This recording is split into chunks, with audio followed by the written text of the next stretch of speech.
जी हाँ दोस्तों, good evening, नमस्कार सभी को। जितने भी हमारे विषय बहनें हैं, विद्वान साथी हैं, प्रियजन हैं, तो मैं सबसे पहले आज उनको नवरात्र की बहुत बहुत ढेर सारी शुभकामनाएं देता हूं प्यारे साथियों। तो आइए जुड़ जाइए अपने भाई के साथ, अपने दोस्त के साथ इस जितेंद्र क्लासेस की ऑनलाइन कक्षा में प्यारे साथियों। जैसे कि आप लोग देख पा रहे होंगे, हम 2-3 दिन से लगातार, जैसे विशेषण वाला पार्ट तो बन गया पूरा कि विशेषण के सारे ब्यौरा मैंने दे दिया है और विशेषण वाले शब्द भी मैंने रखा, उससे भाववाचक शब्द रखा। आज मैं जो आप लोगों के सामने लेकर कुछ प्रश्न आया हूँ, शब्द आया हूँ, वो क्रिया से संबंधित वाले शब्द लेकर आया हूँ। प्यारे साथियों, आप जानते हो ज़्यादातर मैं वही प्रश्न आप लोगों के सामने मुखातिब लेकर आता हूँ या होता हूँ प्यारे साथियों, जो प्रश्न एग्जाम में ज़्यादातर जोर देकर पूछे जाने वाले होते हैं। तो याद रखना, मेरी आपसे यही गुजारिश होगी कि प्रश्न पढ़ के जाइएगा और नाना प्रकार की पाठ सामग्री आप इकट्ठा करके बेशक रख लेते हो, वहाँ सारी चीज़ें नहीं मिलती और वही चीज़ें लेकर आता आपका भाई, आपका दोस्त, जो एग्जाम में सदैव पूछे जाने वाले होते हैं। तो ज़्यादा आपसी वार्तालाप ना कर प्यारे साथियों, हम अपने बिंदु पर ज़्यादा जोर देंगे। आइए जुड़ जाइए इस बिंदु के साथ। प्यारे साथियों, आज हम लेकर आए हैं क्रिया वाले कुछ शब्द। जी हाँ, एग्जाम में ज़्यादातर प्रश्न पूछे गए हैं। जैसे आता है उभरना। प्यारे साथियों, मैंने लिखा जैसे उभरना। अब ये उभरना क्या है? क्रिया है। उभरना क्या है? क्रिया है। कोई चीज उभरती है तो उसे कहा जाता है काम हो रहा है, या उभरना क्रिया है। और भाववाचक संज्ञा यदि इससे बनाओगे तो क्या होगा? उभार। क्या? उभार या उभराव। याद रखना, जैसे मैंने दिया उलझना क्रिया है, तो याद रखना उलझना तो क्रिया है, लेकिन हम कहते हैं उलझन, कहते नहीं शरीर में उलझन सी हो रही है, तो उलझन भाववाचक संज्ञा हो जाता है, पर उलझना क्रिया है।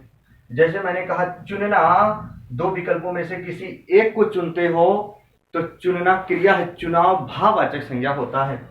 थकना क्रिया है, थकान महसूस की जाती है, भाववाचक संज्ञा होता है। तो थकना क्रिया है, ये सब क्रिया वाले शब्द है। घबराना, घबराना क्रिया है, घबराहट अंदर ही अंदर होती है, भाववाचक संज्ञा होती है। चमकना भी क्या है? हमारी क्रिया है। जरा देखो, पूजना, पूजना क्या है? क्रिया होती है, और भाववाचक संज्ञा यदि इससे बनाओगे तो पूजना का पूजा होता है, उस संज्ञा हो जाएगा। जी हाँ। मुस्कुराना, मुस्कुराना जो हमारी एक क्रिया है, और इससे भाववाचक संज्ञा बनाओगे तो याद रखना मुस्कुराहट या मुस्कान जो होती है, क्या? भाववाचक संज्ञा। मुस्कुराना क्रिया, इससे मुस्कान या मुस्कुराहट होगा तो भाववाचक संज्ञा होगा। हड़पना, ऐसे हारना, हारना क्या है आपका? ये सब क्या है? हारना क्रिया है, और हार भाववाचक संज्ञा हो जाएगा। ठंडाना क्रिया, ठंड भाववाचक संज्ञा। चिकना, ऐसे क्या है? देखो जरा, चिकना क्या है? हमारी क्रिया है, चिकनाहट भाववाचक संज्ञा हो जाएगी। गड़गड़ाना, ऐसे गड़गड़ाहट। छटपटाना, छटपटाहट, तो ये छटपटाना क्रिया है, छटपटाहट भाववाचक संज्ञा। मरना, जीना, दहाड़ना, धोना, ये सब क्या है? क्रिया है। ऐसे ही सुधारना, ऐसे सुधार हो जाएगा भाववाचक संज्ञा। ऐसे सीखना क्रिया है, और सीख क्या हो जाएगी? भाववाचक संज्ञा। सीना, सीना का मतलब जो सिलाई किया जाता है, सीना, और सिलाई कह दोगे तो भाववाचक संज्ञा। जीतना भाववाचक संज्ञा, जीत क्रिया। सजना क्रिया, सजावट भाववाचक संज्ञा। अस्थि क्रिया, अस्तित्व भाववाचक संज्ञा। चाल, खाना पीना। गलना, गलना जो है हमारी, ये भी क्या है? क्रिया। गलना का भाववाचक संज्ञा गलन होता है, कहते हैं ना बहुत गलन पड़ रही है, याद रखना।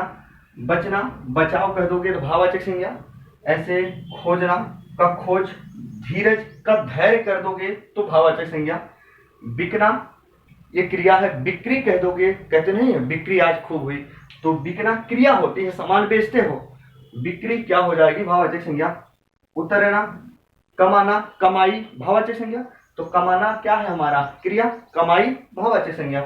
ऐसे सूझना, ये क्या है? क्रिया है, पर सुझाव भाववाचक संज्ञा। पूजना, मिलाना, मिलाना का क्या हो जाएगा? मिलन। ऐसे बुनना का क्या हो जाएगा? बुनाई भाववाचक संज्ञा। तो प्यारे साथियों, ऐसे ही कुछ शब्द हैं जो एग्जाम में बार बार पूछे जाते हैं। एक बार इसका स्क्रीनशॉट लो प्यारे साथियों। जी हाँ, तो सबसे पहले मैं बता देना चाहता हूँ, जितने भी हमारे मित्र वीडियो को देख पा रहे होंगे तो वीडियो को सब्सक्राइब जरूर कर लीजिएगा प्यारे साथियों, ताकि आप तक नोटिफिकेशन पहुंचता रहे। और जल्द ही आपका भाई, आपका दोस्त वाक्य शुद्धि और कारक लेकर आने वाला है, जो हर जगह आप नहीं पढ़ पाते हो, ना तो आपको पाठ सामग्री में अच्छे से समझ में आती है, ना तो आपके भाई किसी ने बताया होगा। आप पढ़ते तो हो, बहुत सा कन्फ्यूजन रहता है आपके दिमाग में। मैं जल्द लेके आने वाला हूँ प्यारे साथियों, धैर्य रखना, 2 से 3 दिन में आपके सामने उपस्थित हो जाएगा। तो सबसे पहले मित्रों, आज तक की हमारी कक्षा यहीं तक थी। तब तक के लिए जय हिंद, जय भारत प्यारे साथियों।